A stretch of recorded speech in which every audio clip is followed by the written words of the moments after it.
I like to divide the complications of small bowel obstruction into 5 clusters: fluid and electrolytes, surgical emergencies and urgencies, lack of oral route, cross-system complications, and complications of treatment.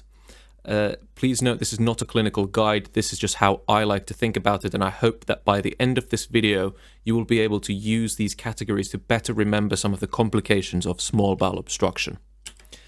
The first category is fluid and electrolytes. So there's really 3 important things to mention here.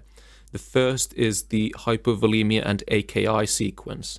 So you obviously get in small bowel obstruction, when you've got a point of obstruction, the body does 2 things. The first thing it does, it causes hyperperistalsis.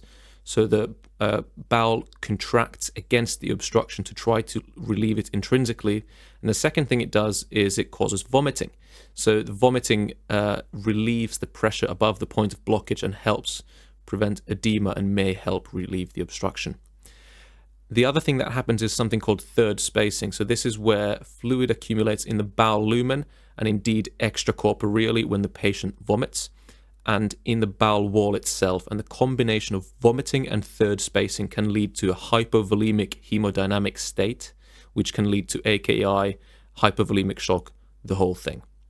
The second thing to mention is the sort of metabolic alkalosis sequence. So when you vomit, you lose hydrogen ions, you lose chloride ions, you lose potassium, water, and to some extent sodium as well.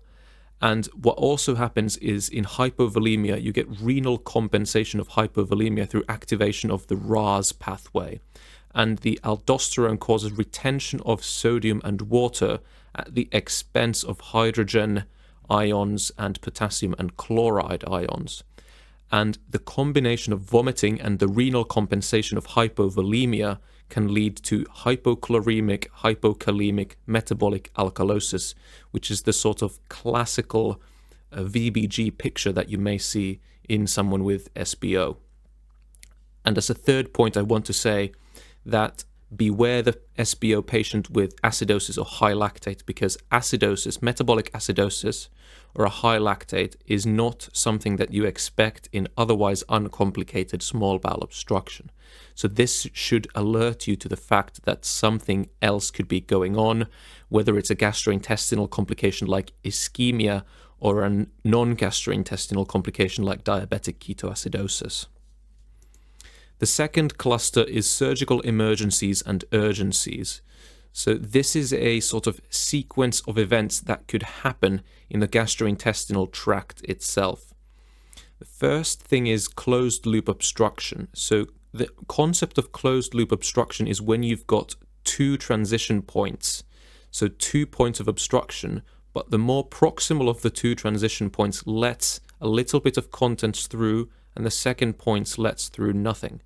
And what happens is luminal contents build up between the transition points, which increases venous congestion, causes venous compromise, venous ischemia, potentially arterial compromise and arterial ischemia as well, which can lead to perforation, peritonitis, sepsis, and septic shock. So that is a cascade that needs to be recognized early. So if you see an imaging report that mentions closed loop obstruction, or you notice tenderness or indeed abdominal guarding in your patient, or rising CRP, rising white cells, rising lactate, please absolutely pay attention to that and see what's going on. Fever is another thing that should really alert you to something bad going on with in a patient with small bowel obstruction. Another thing worth mentioning that I forgot to put onto this slides is bacterial translocation. So when you get, after the initial phase of hyperperistalsis, you can get ileus as the bowel sort of gives up on trying to contract against the blockage. And this can cause bacterial overgrowth in the jejunum and ileum.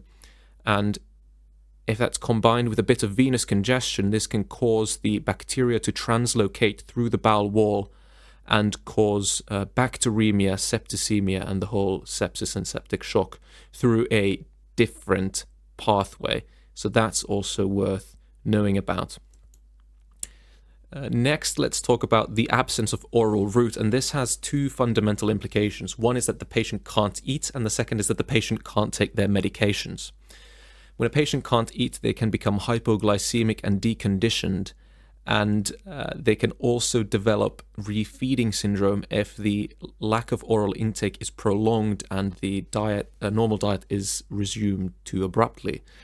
And deconditioning can cause hypoalbuminemia, and that can worsen the healing in the event of surgical intervention.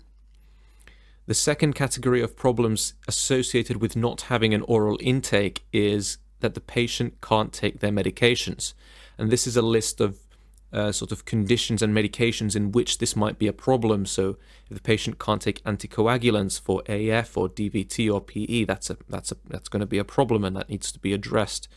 If the patient has diabetes, they could be either they can't take their normal diabetes medications, or they might be at risk of developing diabetic ketoacidosis due to not being able to eat, or hypoglycemia if they can't eat. Parkinson's disease. So patients with Parkinson's disease can go into the so-called Parkinson's off state, where they don't take the time-critical Parkinson's medications, and they become rigid and basically bedbound as a result. And this is preventable by addressing the route by which we give the Parkinson's medications.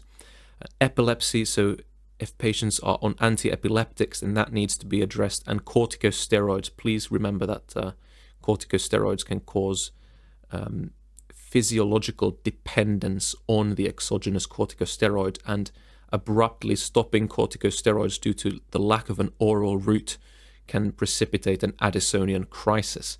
This is probably not exhaustive, but these are some of the conditions that you have to be aware about that can be complicated by small bowel obstruction. Then we can talk about cross-system complications. So small bowel obstruction, even though it is a primarily gastrointestinal pathology, it can have extragastrointestinal complications such as aspiration pneumonia after vomiting, DVT and PE due to immobility, delirium, which is really sort of the CNS equivalent of AKI in some sense, and this is something that patients with delirium and in the context of small bowel obstruction might pull out the NG tube and not comply with the treatment, and it's probably an adverse prognosticator in the context of small bowel obstruction. So this should really alert you to the fact that the patient is struggling. And immobility, which can again increase the risk of DVT and PE, contribute to deconditioning, and also cause things like pressure sores. Because patients, if you're really nauseous and you're vomiting and you've got all these tubes and lines going into you, perhaps you're not going to be as mobile. Then we should probably mention the complications of treatment. Of course, we try to do the best for our patients, but every intervention comes with risks. So NG tube related risks, so malposition or migration or erosions of the nose or whatever else, and fluid mismanagement. So be particularly we want to be careful with patients with, for example, chronic kidney disease or heart failure, because yes, these patients can become dehydrated, but IV fluids can also push patients into fluid overload. So that's something to look out for. And complications of surgery. Now, the complications of abdominal surgery is a topic that's probably best addressed in a separate lecture, but it's worth mentioning that this is something to think about as well, because patients with small bowel obstruction are not just cared for in the emergency department, they are cared for on the ward day after day after day. So we need to be familiar with the longitudinal assessment and longitudinal care of patients with small bowel obstruction. So just as a point of revision, the clusters that I like to think of when it comes to the complications of small bowel obstruction are fluid and electrolytes and metabolic disturbances, I should add there, surgical emergencies and urgencies, the lack of oral route, cross-system complications, and complications of treatment. Now, this list is not necessarily exhaustive, but I find this list to be useful. And please note that this is not a clinical guide. Please also do your own reading and refer to guidelines and seniors and so on and so forth. Thank you for watching this video. Please subscribe to my YouTube channel, and I am going to make more videos like this in the future. Currently working on a series on small bowel obstruction, and after this I'm probably going to move on to appendicitis or pancreatitis. If you notice an error in the presentation, please point it out. I want to create better and better content over time, and you know, I trust that my audience is knowledgeable and attentive, so if you notice an error, I promise you I'm going to take it seriously. My name's Arrow, I'm a core surgical trainee. I'm here to teach you what I know about surgery. Quick legal disclaimer, this is not medical advice, this is educational content only, not a replacement for guidelines, evidence, policies, or senior supervision, and I make this video with no institutional or NHS affiliation. These are the sources that I've used to, read about the topic. And thank you very much for watching. Hope to see you again soon. Bye bye.